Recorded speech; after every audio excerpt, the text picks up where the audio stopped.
Boa noite, amigos internautas de todo o Brasil. Está entrando no ar mais um programa Calo Rocha na TV, pela capitalrio.com e TVC, canal 16 de Petrópolis. Hoje, no programa, eu tenho uma pedagoga, direto de Resende.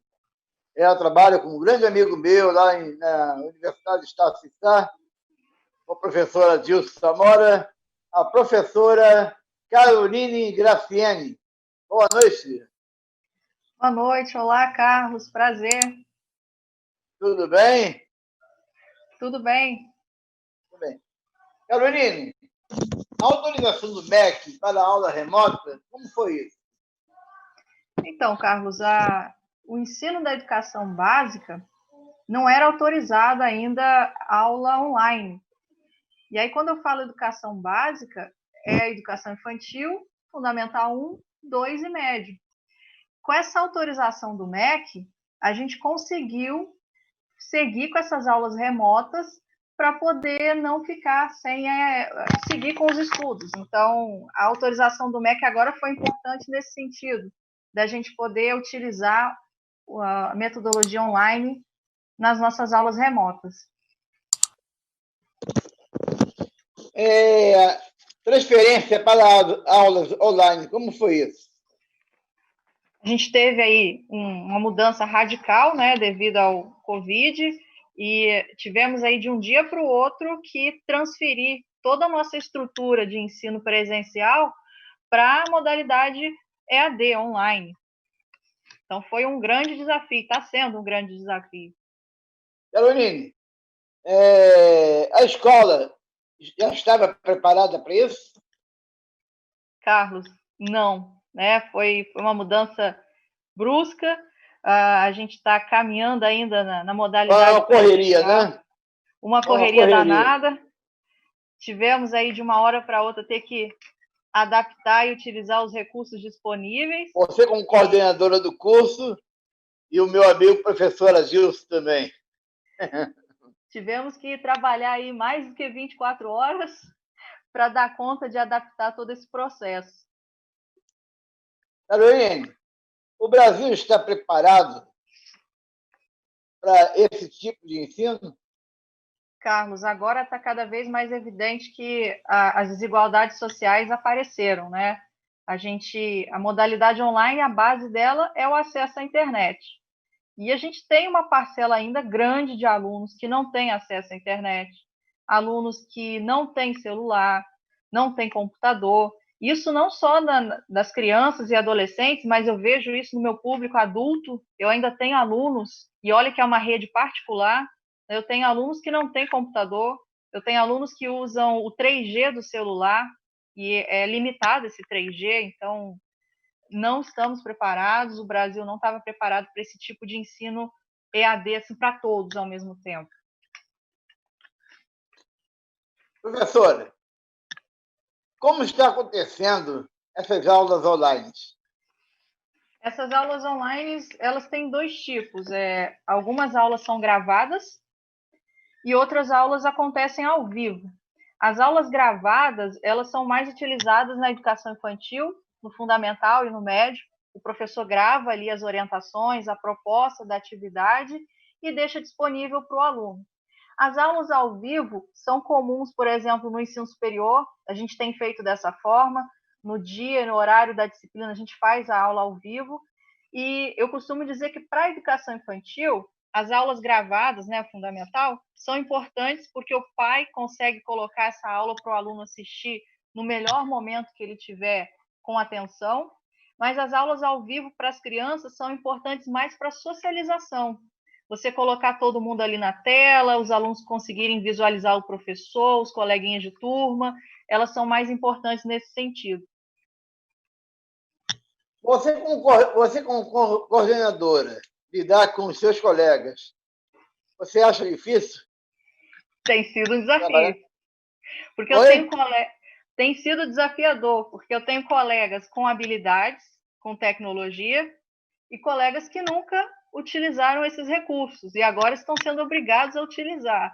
Então, eu tenho que criar várias formas de instruir esses professores, esses colegas, para todo mundo tentar ficar num nível parecido.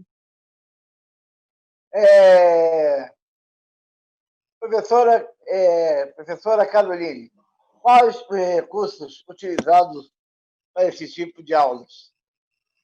Quando a gente teve essa transferência para o EAD, para o online, a gente teve que utilizar alguns canais de comunicação para poder acessar, né, chegar nesses alunos nas casas deles. E aí a gente utiliza desde os recursos simples, como WhatsApp, Facebook, Instagram, YouTube, até mesmo plataformas, cada instituição escolheu a sua. Algumas instituições escolheram o Zoom, por exemplo, que é uma ferramenta útil e gratuita. A nossa instituição, por exemplo, a Estácio, escolheu a Microsoft Teams, e cada instituição se organizou dessa forma, teve essa liberdade de escolher os recursos para serem utilizados. Agora, professora Caroline, quais são as dicas para a rotina do estudo? Essas dicas vão desde a criança até o adulto, né? Primeiro passo é escolher um local da casa adequado, um local que tenha livre de ruídos. A gente sabe que é um pouco complicado, né? Mas tem que ser um local tranquilo, que tenha uma boa iluminação, de preferência que esse aluno estude sentado, né? Que coloque o seu computador na mesa, não estude deitado, porque aí desvia a atenção. Tem que seguir toda uma rotina, estabelecer um horário de estudo. Eu costumo dizer que siga o horário de estudo que você tinha na escola. Se de segunda a sexta você tinha as disciplinas, por exemplo, na segunda, português, matemática, ciências, segue esse cronograma de atividades. Não queira fazer todas as atividades num dia só para não ficar sobrecarregado. Outra dica interessante para as crianças é utilizar o uniforme. E a gente adulto se arrumar para poder participar dessas aulas, né? Para fazer com que o cérebro não perca esse hábito, não fique tão relaxado assim. E outra orientação é deixar um tempo livre. Isso aí é mais para os pais. Não sobrecarregar as crianças com tantas atividades e deixar um momento também livre de brincadeira. A gente está aí na Semana Mundial do Brincar, amanhã é o dia do brincar, então vale essa dica para os pais também incentivar as brincadeiras.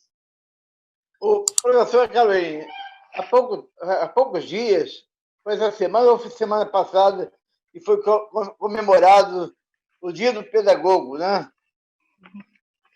Sim. Qual foi o evento que teve? Não teve evento, que é da pandemia, né? Teve. A gente conseguiu fazer. Evento online? A gente fez via Microsoft Teams, a gente fez uma semana acadêmica. A gente fez legal. abertura, os alunos apresentaram os artigos que eles estão pesquisando, estudando. Teve palestras dos professores. A gente fez vídeos de sensibilização, vídeos falando da importância nossa agora, né? Principalmente nesse momento. Então, teve uma semana acadêmica para comemorar o Dia do Pedagogo. Foi mais emotiva, né? Devido à situação. Então, a gente fez sim. Eu achei bem bacana o campus Resende. Eu também fui funcionário da Estácio também, aqui no Rio de Janeiro. Bom saber. Foi até funcionário do Adilson. Foi meu. Eu chamo ele de chefe, chamo ele de líder. Ele incentiva a gente a Ele é um tudo, grande né? líder que a Estácio tem. Ele não é chefe. Toda a ideia que eu coloco, ele está sempre assinando embaixo e deixa a gente fazer. Isso. Professora Caroline, qual é a orientação dos pais? Agora, os pais eles precisam ter um pouco mais de paciência, né? Eu sei que eles estão tendo que fazer o nosso papel às vezes. É importante dizer para eles que a criança da educação infantil e do Fundamental 1, ela não tem autonomia suficiente para estudar sozinha, para realizar as tarefas sozinha. Ela precisa de uma supervisão agora. E muito diálogo, né? Tem que conversar com essas crianças, esses adolescentes, porque passa muita coisa na cabeça deles. A gente sente essa insegurança, né? Essa instabilidade. É hora de conversar, porque eles sentem falta dos colegas, sentem falta da rotina de estudo, e evitar pressão, evitar estresse. Eu tenho casos de alunos que estão chorando porque não conseguem dar conta das atividades agora, não entendem, às vezes, as explicações, e os pais têm cobrado muito. Então, agora não é hora disso, não. Agora é hora só de dar um suporte. Professora Carolina, como será o pós-isolamento? Depois desse processo, a gente vai ter que criar uma nova adaptação, né? Voltar ao presencial, voltar à rotina. Vai precisar também de muito diálogo dos professores com os alunos, entre os colegas de turma. A gente vai ter que utilizar agora, vamos ter umas novas ferramentas para utilizar em sala. A gente não vai abandonar esses recursos que a gente está utilizando agora. E levantar, principalmente, quais foram as dúvidas que ficaram nesse caminho, nesse processo, quais os conteúdos que vão precisar ser revisados para poder ajustar as aulas. Essas aulas online, os alunos participam? A gente tenta manter uma interação com eles, a gente passa algumas atividades para eles, alguns trabalhos, e eles comentam, interagem, principalmente no grupo de WhatsApp, que tem sido a ferramenta diária nossa e de mais fácil acesso com essa interação.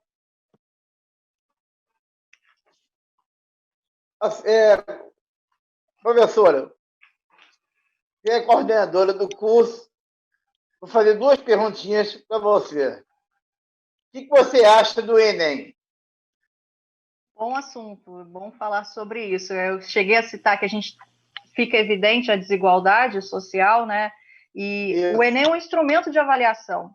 E se a gente mudou o processo de ensino-aprendizagem, o instrumento de avaliação não pode ser o mesmo, ou então não ser aplicado agora. É isso que tem sido a nossa discussão, que muitas pessoas não entendem. Para alguns é muito fácil continuar, tentar seguir um ritmo, mas a gente não está no mesmo ritmo. E a gente sabe que aplicar o Enem agora seria uma injustiça com aqueles que não têm acesso à internet. Professora, e o IAD? O IAD? O IAD? O que a senhora acha do IAD?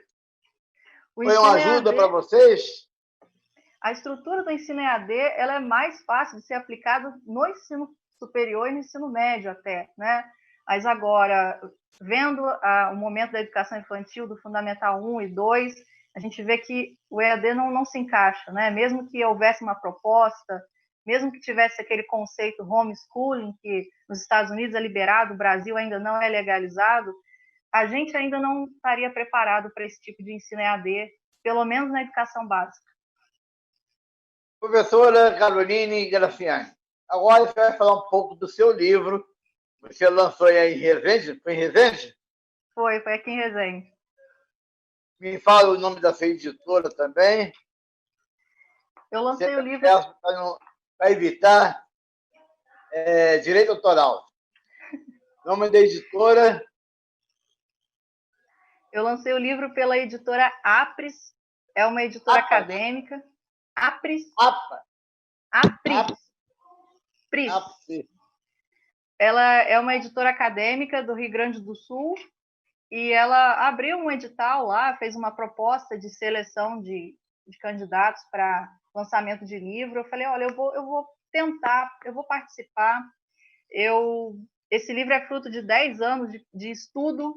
Eu comecei a escrever ele com 16, enquanto eu era aluna ainda, fazendo curso normal, depois fazendo pedagogia. E o título, A Inquietações de uma Pedagoga, é exatamente... Você fez pedagogia mesmo na Estácio? Não, eu fiz pedagogia aqui na cidade, ainda não tinha presencial na Estácio. E aí eu fiz numa outra instituição aqui da cidade, e eu falei, não, está na hora de eu reunir todos os artigos científicos que eu escrevi sobre educação e colocar num lugar só. Daí veio a ideia de escrever esse livro. Esse livro, na verdade, é a reunião de alguns dos principais artigos que eu já escrevi. Chama Inquietações de uma Pedagoga, porque são situações que eu vivi em prática, e aí eu queria pesquisar mais, entender melhor um pouco sobre cada um. Você levou quanto tempo para fazer esse livro? Para editar ele foi um processo de 1 ano, junto com o trabalho com a editora. O seu livro foi uma tese? Oi? Foi a tese? Não, são artigos, é a junção de artigos científicos, artigos pequenos, e aí eu coloquei, são 8 artigos no livro, são 8 temas diferentes, mas para escrever mesmo, foram 10 anos aí, um artigo para cada ano, em média, mais ou menos. E aí depois eu achei o livro bonito. Eu achei o livro bonito, a capa, muito bonita aí. Sim, tá aqui, ó. Isso aí. As Inquietações de uma Pedagoga. Eu pedi para que colocassem o cérebro na capa, porque a gente fala de aprendizagem. Foi legal. E aí, quem fez a capa? Foi a própria editora. Ah, é? Eles perguntam as cores, as legal, letras, as trabalharam imagens. Direitinho. E eles criam conforme a gente solicita. Agora, eu gostaria que você falasse um pouquinho sobre você. Ainda temos tempo demais ainda para a gente conversar. Ótimo. Aqui. Então, eu fiz curso normal, magistério, foram 4 anos de formação. Como eu falei, eu comecei a estudar com 15 anos e terminei o magistério, já entrei logo na pedagogia, era isso que eu queria, eu não queria, além da sala de aula, eu gosto muito do Fundamental 1, eu sou professora alfabetizadora, eu trabalho com o 1º ano do Fundamental. Você é igual a minha irmã. Minha irmã também foi professora de Estácio. A minha irmã. Professora Ieda Carvalho Sandes. Bom. Foi da pedagogia, foi do TCC também, orientadora. Mas Gilson conhece ela. Conhece? Eu vou falar com ele. Foi seguir esse caminho. Agora já está aposentada. Já? Não, ainda estou no começo, né? Acabei de começar. Seguir esse caminho. Mas fala mais um pouquinho. Ainda temos tempo, ainda temos 20 minutos ainda. Eu quis ir para a área da supervisão. Vamos falar mais coisas da pedagogia. Eu quis ir para a área da coordenação pedagógica, não queria só a sala de aula. Aí eu fiz algumas especializações na área de supervisão pedagógica, de orientação educacional, que é a minha experiência profissional antes da Estácio. E fiz algumas pós também na parte de neuropsicopedagogia. E aí eu vi o edital da Estácio e falei, olha, acho que está na hora de eu tentar o ensino superior também. É uma experiência nova. Eu já tinha vários artigos, como o livro é resultado disso, vários artigos científicos, isso é um peso para a entrada no ensino superior. E aí eu passei no processo seletivo, entrei, fiquei 2 anos como professora da Estácio, professora do curso, eu ainda sou.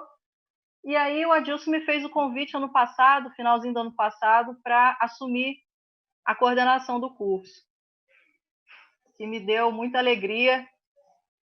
É um desafio, porque o curso está em maturação. Eu adorei essa cidade aí, Resende. Sim, é muito boa. É uma cidade pequena, mas é uma cidade muito boa. Adorei. Se Deus quiser, depois de passar tudo aí, eu devo voltar aí. Volte sim, por favor. E é isso, o nosso curso está em maturação. A gente vai ter a nossa primeira turma formanda em meio à pandemia.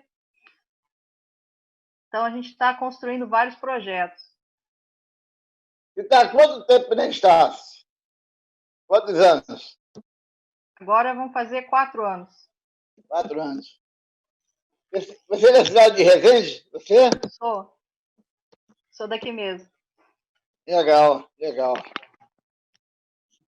Mas me fale mais um pouquinho sobre o curso de pedagogia. Tem bem aceitação aí em Resende? Tem bastante procura. A cidade de Resende tem bastante escolas particulares, então tem um mercado de trabalho grande aí, a oferta. A gente está criando agora alguns projetos, a gente ia inaugurar, antes do isolamento, a gente ia inaugurar nossa brinquedoteca, a gente ia oferecer atendimento para os alunos, para os filhos dos funcionários, a gente ia fazer esse projeto com eles. A gente quando eu estive aí, estava a princípio da biblioteca. Isso, a gente agora está prestes a gente voltando, a gente vai inaugurar nossa brinquedoteca A gente ia começar um projeto de educação de jovens e adultos.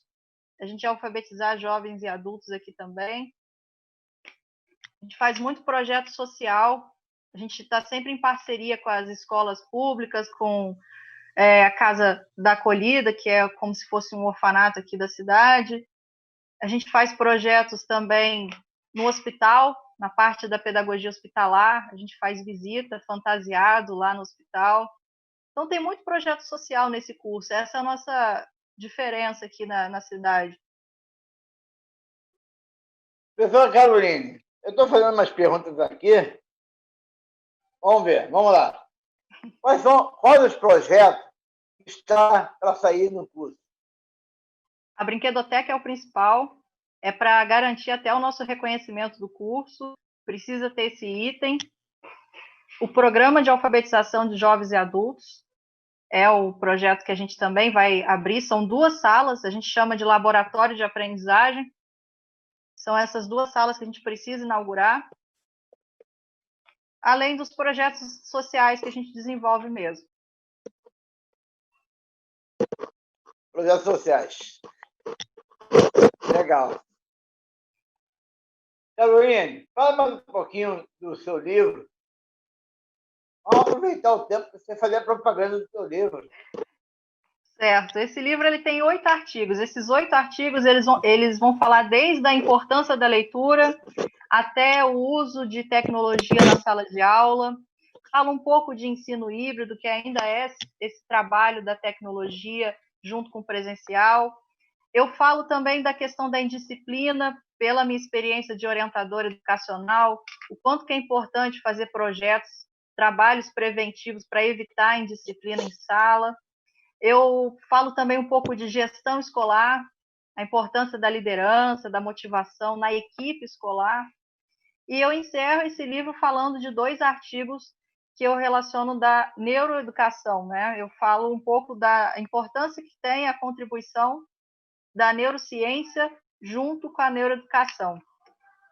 São resultados de pesquisas das minhas pós-graduações. Você pretende fazer outro livro, Caroline? Acredito que depois desse isolamento vai ter que ter as inquietações 2. Tem Porque muita eu tenho coisa. editora também. A editora Capital Rio. Sério? Eu vou ter que fazer. Eu preciso fazer pós. Por acaso, se fizer o livro, vai fazer o livro da minha editora. Ótimo. Vamos combinar isso sim. capitalrio.com. Maravilha. Você acha difícil fazer livro no Brasil? Foi difícil? É complicado porque a gente arca com todos os gastos, né? É difícil a gente ter um patrocínio na área da educação. Se fosse um livro mais comercial, que possibilita, né, o maior número de vendas, a gente teria até patrocínio. Mas como é um livro da educação, para professores, eu tive que arcar com todos os custos, mas eu fiz porque é a realização de um sonho, né? Eu sempre quis poder fazer um livro meu, e aí eu segui com esse objetivo. Professor Caroline, o que falta na sua vida para você realizar melhor? Alguns projetos profissionais, eu pretendo seguir fazendo meu mestrado e meu doutorado, que está na hora. Essa é um objetivo que eu ia fazer esse ano, eu ia começar meu mestrado, eu tive que agora aguardar. E seguir com o curso. Agora que o curso está crescendo, a gente tem muito projeto para colocar em prática. Esses são os meus objetivos profissionais agora. Você acha a instituição Estácio uma universidade boa? Excelente. Ela tem instrumentos, né, de avaliação interno que permite com que os alunos avaliem o nosso trabalho o tempo todo, não só dos professores, mas da coordenação, da estrutura física, dos materiais. A gente tem incansáveis reuniões de trabalho para estar sempre ajustando conteúdo. O campus de eventos tem quantos cursos lá? Olha, a gente está agora Saindo dos cursos principais, que são direito, psicologia, né, os maiores cursos, agora a gente está com o curso de nutrição, Comunicação não tem, não, né? Comunicação não. Os novos agora são arquitetura. Eu falei para o Gil, se colocar, vai dar aluno. Sim, com certeza. Eu falei com ele. Precisa, tem que ter. A gente não tem ainda Foi o primeiro curso que eu perguntei a ele se tinha, em Resende. A gente está com biomedicina, está com curso de RH, administração, logística, educação física, licenciatura é só pedagogia ainda, mas comunicação ainda não, está em falta. Bem, eu vou encerrar um pouquinho antes, o tempo está faltando pouco aqui agora. Você faça suas despedidas, suas considerações finais, e obrigado por ter me dado essa entrevista para capitalrio.com, programa Carlos Rocha. Carlos, eu que agradeço a recepção, a proposta, né, dessa conversa nossa hoje. Agradecer a todo mundo aí que vai nos assistir, que vai nos acompanhar. Dizer que a educação está passando por um momento de mudança. O que eu falei para os meus alunos nessa semana do pedagogo que passou... Antes de terminar, como é que a pessoa pode adquirir o seu livro? Está disponível ele no site da editora Apres, também tem no site das lojas americanas. O e-mail, seu e-mail, seu Instagram, a gente vai colocar aqui embaixo, o pessoal, seu telefone, o pessoal comprar seu livro. Isso, ótimo, eu vou passar assim, o endereço. Mas ele está disponível aí nas lojas virtuais de livraria. Mas tem? Tem, ele tem na versão dele digital e tem na versão também física, né? Por encomenda. Legal. Vou querer um, hein? Pode deixar, eu vou fazer com uma dedicatória aqui. Autografado. Muito obrigado, professora Caroline. Quando for a Resende, tomar um café lá na estátua com a senhora. Ótimo. Obrigado, boa tarde, boa noite. Foi um prazer. Obrigada, Carlos. Tchau.